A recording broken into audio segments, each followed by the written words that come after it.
अभिवादन स्वीकार कीजिए दोस्तों। एक कहानी आपके लिए लेकर आया हूं। एक राजा को राज करते हुए काफी वक्त हो गया था। उसके बाल भी सफेद होने लगे थे। एक दिन उसने अपने दरबार में उत्सव रखा और अपने मित्र देश के राजाओं को भी सादर आमंत्रित किया और अपने गुरुदेव को भी बुलाया। उत्सव को रोचक बनाने के लिए राज्य की सुप्रसिद्ध नर्तकी को भी बुलाया गया।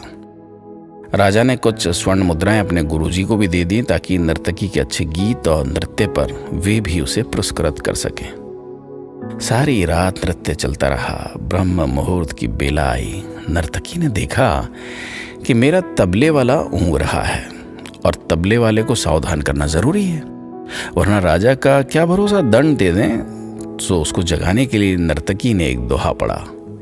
घनी गई थोड़ी रही या मैं पल पल जाए, एक पलक के कारण यूं ना कलंक लगाए। अब इस दोहे का अलग अलग लोगों ने अलग अलग अपने अनुरूप अर्थ निकाला। तबले वाला सतर्क होकर तबला बजाने लग गया। जब ये दोहा गुरुजी ने सुना तो गुरुजी ने सारी मोहरें उस नर्तकी को अर्पण कर दी। दोहा सुनते ही राजकुमारी ने भी अपना नौलखा हार भेंट कर दिया नर्तकी को।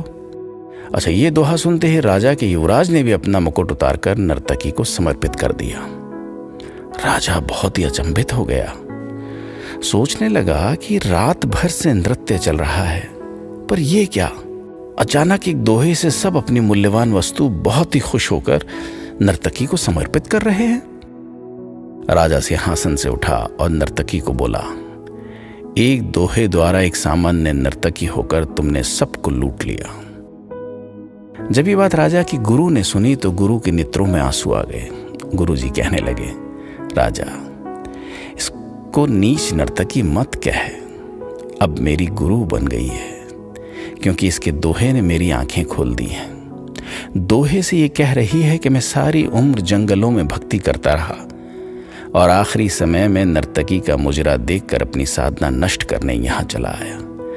भाई मैं तो चला, ये कहकर गुरुजी तो अपना कमंडल उठाकर जंगल की ओर चल पड़े।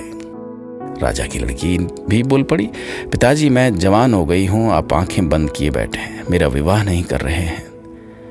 आज रात मैं आपके महावत के साथ भागकर अपना जीवन बर्बाद करने वाली थी, लेकिन इस नर्तकी के दोहे ने मुझे सुमति दी कि जल्दबाजी ना कर, हो सकता है तेरा विवाह कल हो जाए। क्यों अपने पिता को कलंकित करने पर तुली है?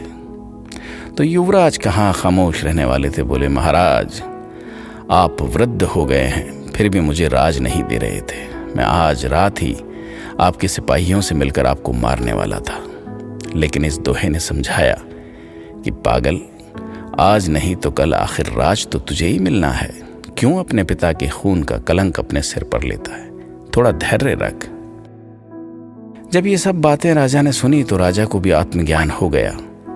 राजा के मन में वैराग्य आ गया। राजा ने तुरंत फैसला लिया, क्यों ना मैं अभी युवराज का राज तिलक कर दूं। फिर क्या था, उसी समय राजा ने युवराज का राज तिलक किया और अपनी पुत्री को कहा, पुत्री, दरबार में एक से एक राजकुमार आए हुए हैं, तुम अपनी इच्छा से किसी भी राजकुमार के गले में वरमाला डालकर पति रूप में चुन सकती हो। राजकुमारी ने ऐसा ही किया। राजा सब त्याग कर जंगल में गुरु की शरण में चला गया।